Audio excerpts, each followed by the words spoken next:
বিসমিল্লাহির রহমানির রহিম। শুরু করতেছি মহান আল্লাহর নাম। অনেকে কয়েল পাখি পালনের জন্য ইচ্ছুক, নতুন করে খামার দিতে চাচ্ছেন, তাদের জন্য এই কথাটা। আমি চলে আসছি রামগঞ্জ কয়েল পাখির খামার থেকে।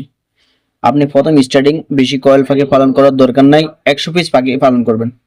বর্তমানে 100 পিস পাখি আপনি মনে করেন যে 30 দিন প্লাস পাখি নেওয়ার চেষ্টা করেন, 25 থেকে 35 দিনের ভিতরে পাখি নেওয়ার চেষ্টা করবেন। তাহলে আসেন আমরা মনে করেন যে এটার ভিতরে যদি পাখি নিই তাহলে 100 পিস কয়েল পাখি মনে করেন যে 50 টাকা পিস পড়বে এখন বর্তমান যে রেটটা। তাহলে 100 পিস পাখির দাম পড়তেছে 5,000 টাকা। ঠিক আছে, এখন আমরা 35 দিনে যখন নিবেন এই পাখিটা তখন সাথে সাথে এটা ডিম আসবে না, এটার জন্য অপেক্ষা করতে হবে। আর মনে করেন যে 27-28 দিন অ্যাকুরেট সবগুলো ডিম আসতে হইলে বর্তমান খাদ্যের যে রেটটা বিভিন্ন জায়গায় বিভিন্ন রেট হয়, এখন বর্তমান যে রেট এটা হচ্ছে 65 টাকা পড়ে। তাহলে আপনি 65 গুণ 28 দেন, 28 দিন হলে 1820 টাকা হয়। ঠিক আছে না, 1820 টাকা। এর পাশাপাশি আপনার মনে করেন যে ওষুধ আছে, কারেন্ট বিল আছে, আর বিভিন্ন খরচ নিয়ে আমি আর 500 টাকা ধরছি। ঠিক আছে, তাহলে আপনার প্রথম অবস্থায় যদি 100 কয়েল পাখি পালন করেন তাহলে ইন টোটাল আপনাদের ইনভেস্ট করতে হবে 7,320 টাকা।